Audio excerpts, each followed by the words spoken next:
இது புதுவிதம். ரத்த தானம் தருவதாக கூறி பணம் அபேஸ். சைபர் கிரைம் போலீசார் விசாரணை. ரத்த தானம் தருவதாக கூறி பணம் மோசடி செய்த நபரை சைபர் கிரைம் போலீசார் வலை வீசி தேடி வருகின்றனர்.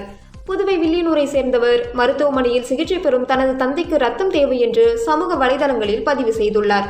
அதைத் தொடர்ந்து அவரை தொடர்பு கொண்டு பேசிய மர்ம நபர் மயிலத்திலிருந்து ரத்த தானம் செய்ய 4 பேர் வருவதாகவும் அதற்காக பெட்ரோல் செலவுக்கு ரூபாய் 500 தருமாறும் கேட்டுள்ளார். அதை நம்பி அந்த நபரும் பணத்தை கூகுள் பே மூலம் அவருக்கு அனுப்பி வைத்துள்ளார். மேலும் அவர்களின் வருகையை எதிர்பார்த்து காத்திருந்தார். ஆனால் ரத்த தானம் செய்ய யாரும் வரவில்லை. அதன் பின்னரே அவர் மோசடி செய்யப்பட்டதை உணர்ந்தார். இதேபோல் ரெயின்போ நகரை சேர்ந்தவர் சமூக வலைதளத்தில் சமையல் வேலைக்கு ஆட்கள் இருப்பதாக வெளியான தகவலை நம்பி அதில் குறிப்பிட்ட நம்பரை தொடர்பு கொண்டு பேசியுள்ளார். அப்போது அந்த நபர் சமையல் வேலைக்கு வர தயாராக இருப்பதாகவும் இதற்காக போக்குவரத்து செலவுக்காக ரூபாய் 5000 அனுப்புமாறும் கூறியுள்ளார்.